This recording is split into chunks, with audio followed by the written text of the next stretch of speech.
The growing concern over rising homeowners insurance costs and policy cancellations reflects the financial strain on homeowners and the uncertainty it brings about coverage. With premiums increasing, many struggle to afford necessary protection, leaving them vulnerable to financial losses. Policy cancellations compound this worry, leaving homeowners scrambling for alternatives or face being uninsured. This trend not only affects individuals but also poses broader economic challenges, necessitating collaboration for balanced solutions. Oh, I lived in that house for 10 years, and anybody who knew me would tell you when you walked to my front door, it was always open.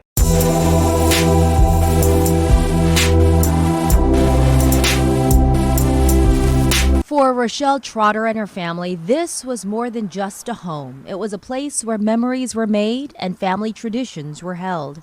It was a safe haven for everybody. We laughed, we talked, we slept on the floor, we danced, we had barbecues. But she recently sold that home because she couldn't afford the rising insurance premium. Her monthly mortgage went up $1,200. Like, I feel robbed because I worked so hard to get my home. For them to have the increase of the insurance, just take it away. It's a lot because I was a single mother by myself, and people said that I couldn't afford this house. But in spite of what they said, I fought through and I kept my house, and I kept it till I couldn't keep it no more. People need places to go, and the homelessness is getting worse, and it's really sad. People gonna lose out here, but it's gonna be a sad situation in the state of Louisiana. Every state has seen an increase, but 12 states have seen their average premiums more than double. The insurance is regulated at the state level. Some researchers refer to aspects of the regulation as premium suppression, which may result in climate risk not being fully priced into the market.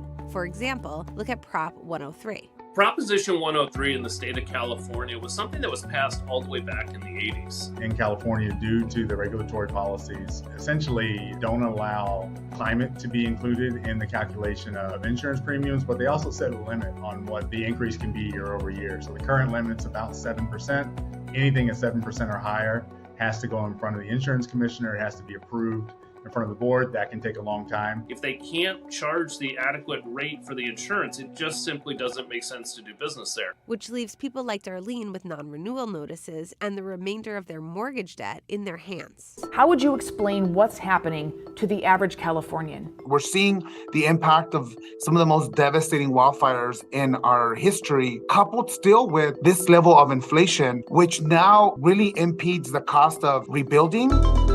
With so many companies choosing not to write new homeowners insurance policies, many people are turning to something called the California Fair Access to Insurance Requirements, or FAIR plan. Known as the insurer of last resort, it is increasingly becoming many Californians' only resort. We don't want a FAIR plan that's growing. We're essentially putting the riskiest homes under the FAIR plan, putting it essentially in them not be able to afford a future peril. The state-mandated FAIR plan is bare bones, offering just basic fire insurance. It's also expensive. I'm single, divorced, I'm on a fixed income,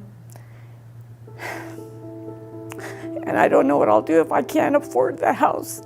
Tuolumne County homeowner Kathy Townsend is on the FAIR plan after 2 insurance companies dropped her. My payment has doubled, and I'm not making any more money.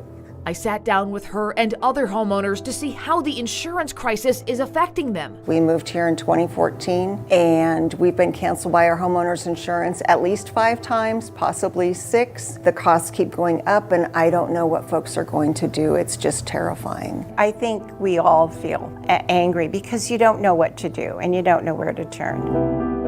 Mark Dyken runs a homeless shelter in Tuolumne County and says this crisis doesn't just affect homeowners. As these costs go up, people who are right there on that margin now can't afford that house they've had for a long time, or their rent goes up because their landlord has to pay for this increased insurance cost. The insurance business model works like this. Companies assess the risk of damage happening to a home and collect a premium accordingly. By insuring properties with varying levels of risk, they are able to spread the liability for the riskiest assets among the whole group. They reserve some funds to pay out claims and invest others. They typically make their profits via safely held investments. The insurance rate is a reflection of the risk. Insurance rates are the effect of the risk, not the cause. So the insurance company, in order to operate its business as it should in a profitable manner, needs to do what it can to get those insurance rates to better reflect the risk.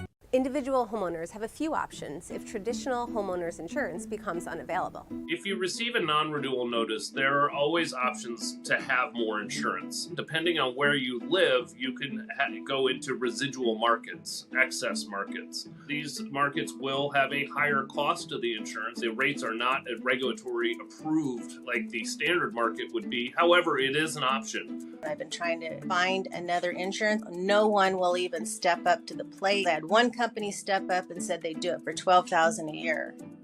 I go from $2,000 to $12,000. Yeah, we would have to move. There's no way.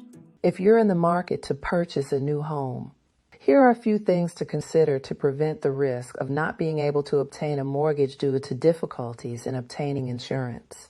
Before going under contract, thoroughly research insurance options in the area. Assess property risks such as proximity to flood zones or wildfire-prone areas, and implement safety measures to reduce insurance risks. Maintaining a good credit score, communicating transparently with insurance agents about the property's condition, and considering bundling policies for potential discounts are also crucial steps. Exploring state insurance programs and working with a knowledgeable real estate agent can further help mitigate insurance challenges and provide you with all of your available options.